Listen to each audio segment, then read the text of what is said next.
So I'm going to show you a pretty easy way to take out Shenlong Gui, which is a character that you use for farming dark matter in the game.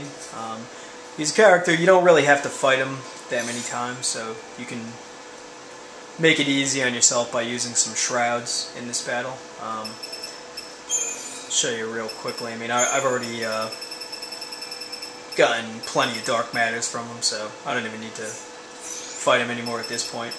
But my paradigms, what I'm going to use is Cerebrus, which is my commando setup, Tri-Disaster, Ravager setup, Recuperation, just to put any buffs back on your party if you need to, and Safe Subversion, which will put a lot of debuffs on him. Salvation is your healing paradigm, and Tortoise, when he uses, he's got several attacks, Ultima, Quake, Bay, you don't really have time to get into it. If he's gonna use that, you're gonna pretty much get hit with it. But Tortoise is definitely crucial for this battle. And I'll actually start out in Tortoise because most of the time he starts out with either Quake or Ultima or one of his really tough attacks. So I'm gonna use a Agisol and a Fortizol. And you don't have to use the shrouds, but it makes it a lot easier. You know, you're going to want to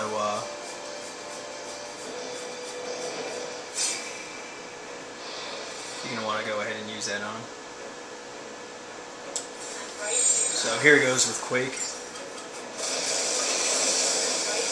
And after he does that, just switch right over to Safe Subversion so you can debuff him.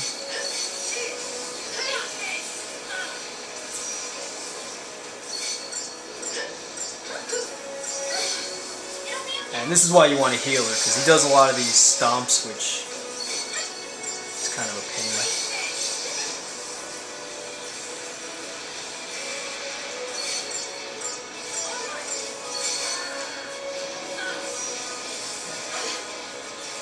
One thing you can do is actually, because you want to get slow on him, you can spam him with slow while the other two are doing.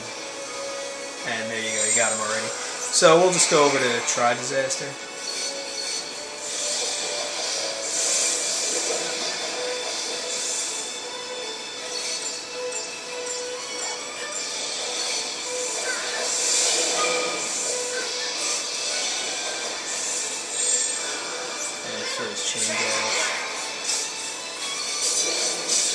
And there's his Ultima attack, so you want to get back to Tortoise.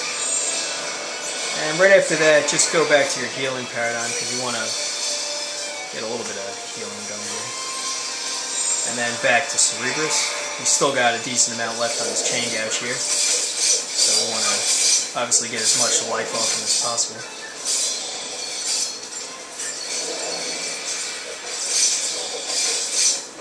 And one thing you can do is use a high wind on him, which will drain him pretty good. And just make sure he's not doing anything else. And just get your party back in good shape. You can always put a few more debuffs on him. And back to Ravager. Bay, there's nothing you can do about it, but he's gonna follow up with Quake. So you want to get back to your defensive paradigm, and then back to a healing paradigm. Again, he's got a lot of attacks, so you got to be pretty careful.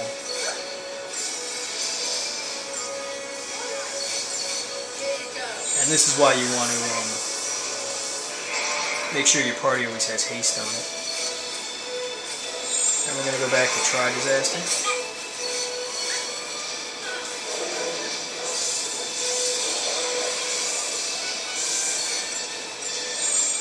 Again, he's going to use these attacks pretty much at will at this point. So, as long as you stick with the game plan, you're usually in pretty good shape. Buff him. And back to Tri-Disaster.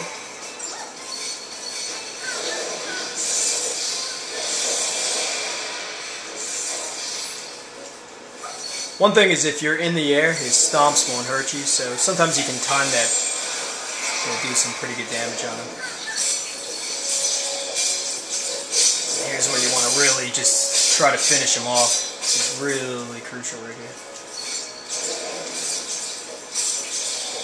And one good thing you can do is if you have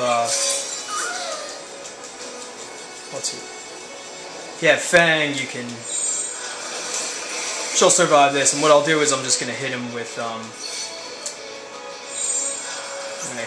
High Wing, which will pretty much take him out.